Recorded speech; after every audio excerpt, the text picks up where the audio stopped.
Une mère millionnaire écoute une femme de ménage noire qui enseigne 9 langues à son fils autiste. Sa vie change à jamais. Pouvez-vous m'expliquer pourquoi vous parlez à mon fils?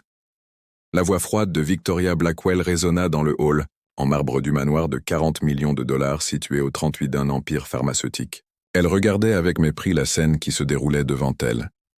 Une femme noirente habillée bleu, assise par terre sol à côté de son fils autiste de 7 ans, Lana Santos, 34 ans, se leva calmement et redressa les produits d'entretien qu'elle avait utilisés dans cette maison depuis 3 mois. Toujours invisible, toujours silencieuse, personne ne savait qu'elle avait été professeure de linguistique dans 3 universités avant de tout perdre et d'accepter n'importe quel travail qui lui permettrait de payer les factures de sa mère malade. « Je suis désolée, Madame Blackwell, Vous étiez juste ?» Victoria l'interrompit en s'approchant d'eux, ses talons loup-boutins résonnant comme des coups de marteau sur le sol. Oliver n'a parlé à personne depuis 2 ans, à personne, et maintenant je vous trouvais ici en train de lui remplir la tête de... Quoi exactement? Le garçon Oliver restait assis par terre, un livre illustré dans le main, ses yeux bleus brillant d'une lueur que Lana reconnut immédiatement. Ce n'était pas un handicap, c'était de la pure intelligence qui attendait, la bonne clé. Je faisais juste le ménage et il est venu me voir. Lana mentit en partie. La vérité était que ces dernières semaines, elle avait remarqué comment Oliver réagissait lorsqu'elle murmurait des mots dans différentes langues pendant qu'elle travaillait. D'abord, c'était du français, puis de l'espagnol, jusqu'à hier, où il a murmuré son premier mot depuis des mois. Hola. Victoria prit le livre des mains de son fils, un livre en italien. D'où vient-il? De la bibliothèque, madame? Je faisais du rangement et vous pensiez pouvoir utiliser mon fils comme un cobaye? Les yeux de Victoria se sont mis à briller. Il est atteint d'autisme sévère, il ne parle pas, il n'interagit pas, il n'apprend pas. 3 des meilleurs spécialistes du pays l'ont confirmé. Lana a senti quelque chose brûler dans sa poitrine. Ce n'était pas de la colère, c'était de la reconnaissance. Elle avait vu ce même regard chez des dizaines d'enfants qui avaient été étiquetés comme des causes perdues par des gens qui ne voyaient pas au-delà de leurs propres limites. Avec tout le respect que je vous dois, Madame Blackwell, dit Lana d'une voix qui restait calme, comme seuls peuvent l'être ceux qui ont traversé des tempêtes bien pires. Parfois, les enfants ont juste besoin d'être écoutés dans un langage qui a du sens pour eux. Victoria rit avec dédain. Vous, une femme de ménage, vous me donnez des conseils sur mon propre fils, un enfant que vous connaissez depuis 3 mois. Ce ne sont pas de conseils, répondit Lana en s'accroupissant à nouveau à côté d'Oliver. Ce ne sont qu'aides possibilités. C'est alors que cela se produisit. Oliver leva les yeux du sol, regarda directement Lana et murmura quelque chose qui fit vaciller Victoria. Merci, madame. Le silence qui suivit était assourdissant. Victoria cligna plusieurs fois, comme si elle n'arrivait pas à croire ce qu'elle venait d'entendre. Il a parlé français. Lana acquiesça, les yeux brillants de satisfaction contenue. Les enfants comme Oliver ne sont pas brisés, Madame Blackwell. Ils parlent simplement une langue différente de la nôtre. Victoria regarda son fils, puis Lana, puis Oliver qui feuilletait maintenant le livre italien avec un intérêt sincère pour la première fois depuis 2 ans. Il y avait de la vie dans les yeux de son fils. « Comment le saviez-vous » murmura Victoria, son arrogance momentanément remplacée par la confusion. Lana sourit, non pas d'un sourire de victoire, mais du sourire de quelqu'un qui détient des secrets trop puissants pour être révélés avant que le moment soit venu. Disons simplement que j'ai déjà été de l'autre côté de cette conversation, dans ce hall froid d'un manoir où l'argent achetait tout, sauf la compréhension d'une femme que tout le monde préférait ignorer, venait de semer les premières graines d'une transformation que personne n'aurait pu imaginer. Si vous avez déjà été sous-estimé par quelqu'un qui aurait dû vous respecter, alors vous savez que parfois, la plus grande vengeance est de montrer de quoi vous êtes capable. Inscrivez-vous pour découvrir comment une simple femme de ménage a transformé non seulement la vie d'un enfant mais a complètement réécrit les règles d'une famille qui pensait que l'argent pouvait acheter n'importe quelle solution. Le lendemain matin, Victoria avait pris sa décision.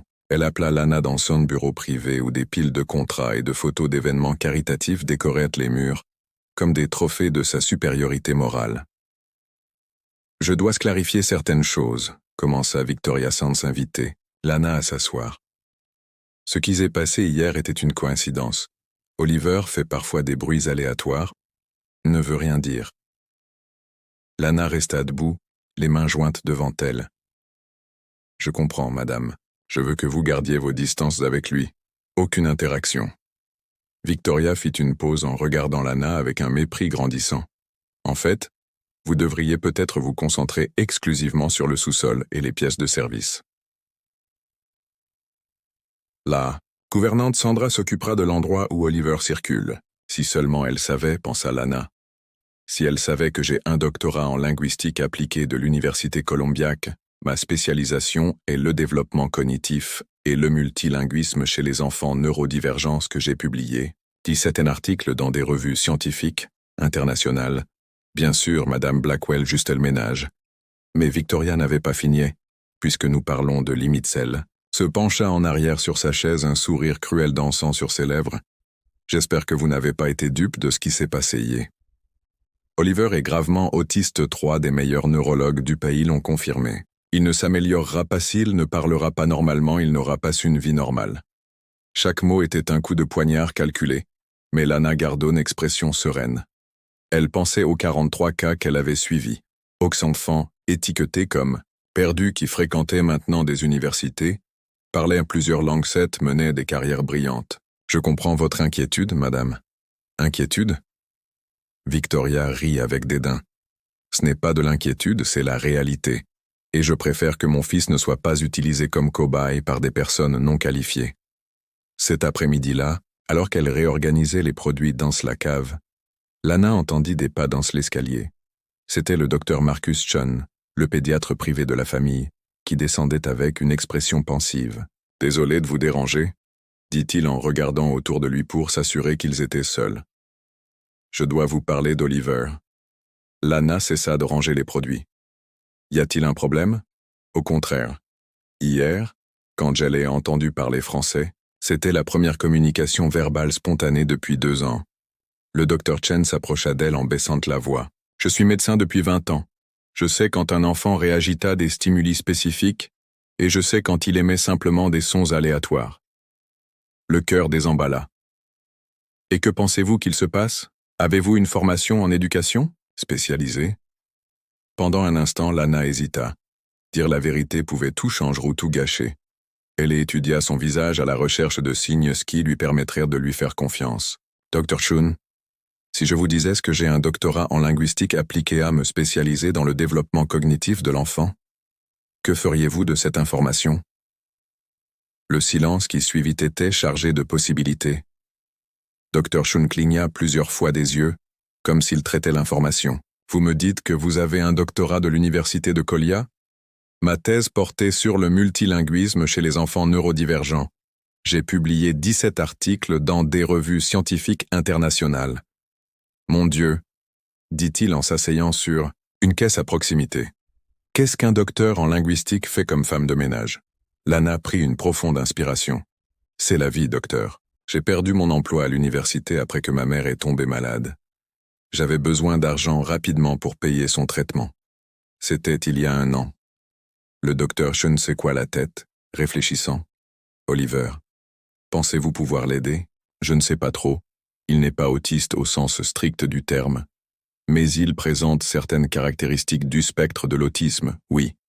Mais il souffre principalement de mutisme sélectif associé à une grande sensibilité auditive. Sa mère le traite comme s'il était brisé, alors il s'est complètement renfermé. Comment le savez-vous? 43 cas similaires. Docteur, au cours des 5 dernières années, j'ai travaillé avec 43 enfants ayant un diagnostic similaire. Aujourd'hui, 38 d'entre eux parlent couramment. Plusieurs langues mènent une vie tout à fait normale. Dr. Chun resta silencieux pendant quelques longues secondes. Oliver a rendez-vous avec moi demain. Victoria veut augmenter son traitement. Elle dit qu'il régresse et qu'il fantasme. Il ne régresse pas, il progresse pour la première fois depuis 2 ans. Il a trouvé une forme de communication qui a du sens pour lui.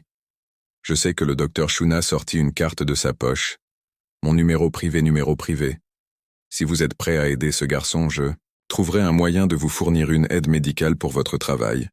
Mais cela devra rester discret. Après son départ, Lana resta seule dans le sous-sol, tenant la carte pour la première fois depuis des mois. Un plan commença à se former dans son esprit cette nuit-là. Tandis que Victoria dînait avec des amis au club social, Lana fit quelque chose qu'elle n'avait pas fait depuis 2 ans. Elle appelait son ancien professeur de linguistique à l'université, le professeur Williams James et Luana Santos. Il y eut un long silence à l'autre bout du fil. Lana, où étiez-vous? Vos recherches ont été citées dans 3 revues internationales. Ce mois-ci, Harvard essaie de vous contacter depuis 6 mois. Je suis dans une situation temporaire, mais j'ai besoin d'une faveur. J'ai besoin de mes dossiers de recherche en particulier. Les protocoles d'intervention pour le mutisme sélectif. 1 heure plus tard, Lana raccrocha le téléphone avec un sentiment qu'elle n'avait pas éprouvé depuis longtemps. Un espoir renouvelé que James lui enverrait discrètement tout ce dont elle avait besoin pour développer un programme personnalisé pour Oliver. Mais ce qu'elle ne savait pas, c'est que Sandra, la femme de ménage, avait entendu une partie de la conversation à l'étage et que le lendemain, cette information parviendrait aux oreilles de Victoria. Pendant ce temps, dans la chambre d'Oliver, le garçon feuilletait un livre qu'il avait trouvé par hasard sous son lit. Un livre sur les animaux avec des noms dans 6 langues différentes qu'un ancien professeur d'université avait laissé là exprès. Krachagato Katsa, murmura-t-il, chaque mot résonnant comme une musique à ses oreilles. Car parfois, la révolution la plus puissante ne commence pas par une confrontation, mais par des murmures dans l'obscurité, des alliances inattendues, et la patience de ceux qui savent que les tempêtes les plus dévastatrices sont toujours précédées du calme le plus total. Le lendemain matin, Sandra frappa à la porte du bureau de Victoria avec une expression mêlant urgence et satisfaction malicieuse. « Madame Blackwell, j'ai quelque chose à vous dire au sujet de la femme de ménage. » Victoria leva les yeux d'SS rapport financier, déjà irritée par cette interruption. « Qu'y a-t-il encore ? Sandra, hier soir, je l'ai entendu au téléphone parler de recherches universitaires, des articles scientifiques. » Sandra fit une pause dramatique. Elle a mentionné quelque chose à propos d'être médecin. Victoria cligna des yeux à plusieurs reprises, essayant d'assimiler l'information. Médecin Lana. Oui, madame. Et elle a parlé de 40 cas d'enfants comme Oliver, je pense. Qu'elle ment sur son identité pour se rapprocher du garçon. L'esprit de Victoria là, à toute vitesse. Une femme de ménage, qui enseignait le langue, qui parlait de recherches universitaires et qui avait fait parler Oliver. Les commençait à s'assembler d'une manière inquiétante. Appelez-la ici immédiatement. 15 minutes plus tard, Lana entra dans le bureau et trouva Victoria debout derrière son bureau, son ordinateur portable ouvert, avec une expression qu'elle n'avait jamais vue auparavant. « Asseyez-vous » dit Victoria d'une voix glaciale. Lana, obéissant, conservant le calme apparent qu'elle avait perfectionné au cours des derniers mois. « Vous m'avez menti » commença Victoria en tournant ordinateur portable vers Lana. Sur l'écran, une page de l'université Columbia affichait le profil académique du Dr. Luana Santos, avec une liste impressionnante de publications et de récompenses. « Je ne vous ai jamais menti, Madame Blackwell. Je n'ai simplement pas donné d'informations qui n'avaient pas été demandées. » « Pas demandées. » Victoria frappa du poing sur la table. « Vous m'avez fait croire que vous n'étiez qu'une femme, de ménage sans instruction, alors que tout ce temps vous étiez docteur NN linguistique spécialisé dans les enfants autistes. Et en quoi est-ce important ?» demanda Lana d'une voix calme. « Vous m'avez clairement fait comprendre dès le premier jour que j'étais invisible, que mon travail consistait à nettoyer et à ne pas avoir d'opinion, que les gens comme moi n'avaient rien de valeur à offrir. » Victoria sentit quelque chose de désagréable remuer dans son estomac. « C'est différent, vous auriez dû me parler de vos qualifications. » Pourquoi ? Pour pouvoir m'humilier de manière plus créative, pour pouvoir me dire que même avec un doctorat, je n'étais qu'une simple employée.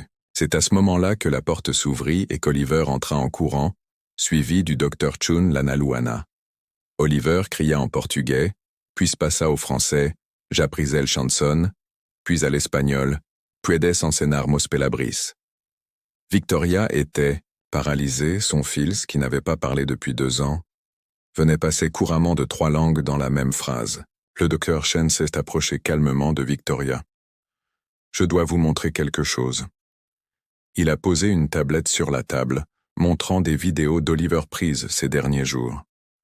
Lana avait discrètement enregistré les progrès d'Oliver sous ma supervision médicale. Dans la première vidéo, Oliver comptait jusqu'à 10 en allemand. Dans la deuxième, il récitait l'alphabet en mandarin. Dans la troisième, il chantait une chanson pour enfants en arabe. 7 langues. Le docteur Chen a poursuivi. En 3 semaines, Oliver ne fait pas que parler. Il comprend des structures grammaticales complexes.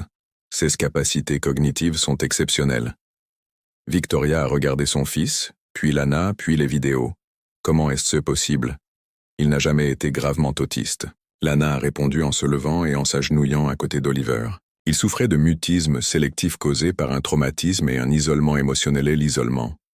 Quand il a trouvé un environnement sur une forme de communication qui avait du sens pour lui, il s'est épanoui naturellement. Oliver s'est tourné vers sa mère. Pour la première fois en 2 ans, il l'a regardée directement dans les yeux. « Maman », a-t-il dit en anglais. Lana dit « Qu'est-ce que je suis intelligent ?» Puis il est passé à l'italien. « Insegnato ciò parlando voglio ». Victoria sentit les larmes lui monter aux yeux. Son fils, qu'elle avait protégé comme s'il était brisé, était debout devant elle et parlait avec une éloquence qu'elle n'avait jamais vue chez un enfant de son âge. « Oliver », murmura-t-elle en s'agenouillant à son tour, « tu as toujours pu parler ?»« Oui, maman, mais tu avais toujours l'air triste quand j'essayais, alors j'ai arrêté, » répondit-il en passant au français. « Mas Luana Emmecote, là. » Le silence qui suivit était accablant. Victoria regarda Lana qui la regardait avec une expression qui n'était pas celle de la victoire, mais d'une profonde triste. « Je ne savais pas, » murmura Victoria. « Je ne savais vraiment pas. »« Je sais que tu ne savais pas, » répondit Lana doucement. « Mais maintenant tu le sais. La question est, qu'allez-vous faire de cette information ?» Le docteur Shin posa sa main sur l'épaule de Victoria. « Oliver a besoin de continuer avec Lana. Ses progrès sont extraordinaires, mais l'interrompre maintenant serait dévastateur. » Victoria regarda son fil qui jouait avec des blocs colorés tout en comptant en japonais, puis à Lana qui avait transformé sa maison sans qu'elles en aperçoivent. « Je dois t'excuser. » dit Victoria la voix brisée. « Et je dois te demander de rester. Non pas comme femme de ménage, mais comme enseignante d'Oliveret, comme la personne qui m'a rendu mon fils. » Lana sourit, non pas d'un sourire de victoire, mais du sourire de quelqu'un qui voit enfin un enfant être reconnu pour ce qu'il est vraiment. « Je resterai, mais à une seule condition. Oliver n'est pas un miracle ni une success story. C'est juste un enfant brillant qui a besoin d'être aimé pour ce qu'il est, pas pour ce qu'il peut faire. » Victoria acquiesça, comprenant enfin.